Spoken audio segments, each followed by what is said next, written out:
জনাব তারেক রহমান আমাদেরকে নির্দেশনা দিয়েছেন যে তোমরা হসপিটালের সামনে যাও, গিয়ে দেখো রাস্তাটা যাতে কোনোভাবে বন্ধ না হয়। ধন্যবাদ।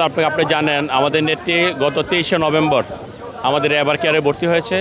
ম্যাডাম মাঝে মধ্যেই ভর্তি হন, কিন্তু এবার ভর্তি হওয়ার পরে গতকালকে থেকে নেত্রীর অবস্থা একটু খারাপ হয়েছে।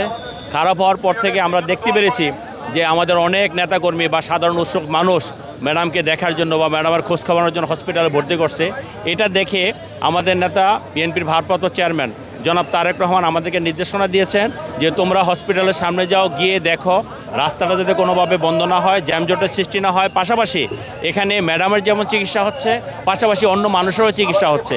স্বাভাবিক কারণে যারা চিকিৎসা নিতে এসেছে তাদের যাতে কোনো সমস্যা না হয় এবং ম্যাডামের জন্য সারা বাংলাদেশের মানুষ দোয়া করে, সেটা ঘরে বসে দোয়া করা যায়, মসজিদে বসে দোয়া করা যায়। স্কিন শুষ্ক রুক্ষ হয়ে যাবে বলে কি বাইরে যাবে না? জাস্ট 1 2 3 4 করো, স্কিনটাকে রিভাইভ করো। বাসায় বসে দোয়া করা যায়। কাজেই মানুষ যাতে অতি উৎসুক না হয়ে হসপিটালে ভিড় না করে সেই ব্যাপারটা তোমরা বোঝানোর চেষ্টা করো এবং তোমরা সেখানে থাকো।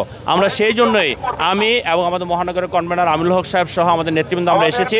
আমরা চেষ্টা করে যাচ্ছি, তারপরে হয়তো আমরা এখনও পেরে উঠতেছি না, তবে আমরা আশা করি যে মানুষ এটা বুঝতে পারবে যে এখানে ভিড় না করে ঘরে বসে দোয়া করলে হবে। যে অতি উৎসাহী হয়ে